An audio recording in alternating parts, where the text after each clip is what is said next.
questions. This is another reason why students walk out of Step 1 saying it was harder than UWorld. They never practiced the right way. If the gap between your practice style and test day is large, it can make Step 1 feel impossibly difficult, even when it isn't. I'm a huge fan of starting out your Step 1 studying using UWorld subject-specific blocks that are untimed and on tutor mode. One of the biggest mistakes I see people make is that they try to do tons and tons of questions before they've really developed a system that consistently can allow them to improve their score. But staying using these artificial conditions for too long can set you up for massive failure. Your ultimate goal before you get to the real thing is that you want your practice to be as close to real test-taking conditions as possible. For more on this afterwards, be sure to check out a UWorld complete guide, where I'll walk you through exactly how to use the UWorld QBank to get higher scores faster. Ultimately, before your exam, you want at least 2 to 4 weeks minimum of doing mixed time blocks. To take it one step further and simulate the full test day environment, try doing an NBME practice exam and then tack on 3 extra UWorld blocks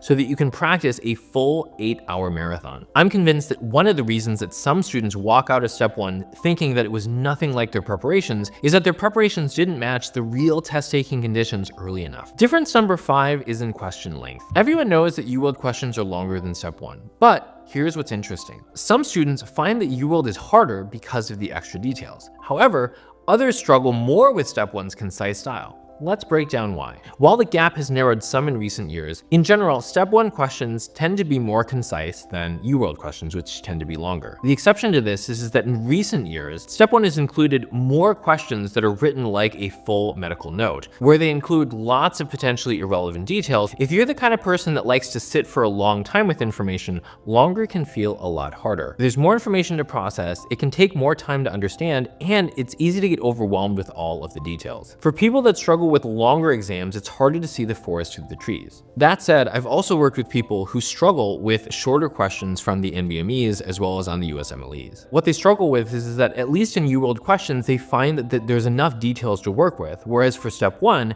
there's less context that they have. For example, on UWorld, if they give you 5 things that all point to a condition, you might only need to understand 2 or 3 of them to really know what's going on. If you have fewer clues, you have to make sense of the information faster. And if you don't understand what one of those clues means, it can make it much more difficult. In either case, the way to overcome this is that you want to practice pre-processing information. For example, with aortic stenosis, you have both a weak pulse that's late and you have a small pulse pressure. If you spent time pre-processing that information and making sense of it, you'll understand that because of the increase in resistance from the stenotic aortic valve, that every time the heart pumps blood, it's going to be able to pump less blood into the system. Because you're pumping less blood into the system, the blood pressure is going to go up less, right? So the pulse pressure is going to be less, and you're going to have a weaker pulse because there's less blood coming into the system with each heartbeat. And especially if I've reinforced this by doing Anki flashcards on this, it makes it so much easier when I see any of those related facts on the day of my exam. Your goal is to master the concept so deeply that regardless of the length, it doesn't matter to you. The length difference isn't about difficulty, it's about preparation.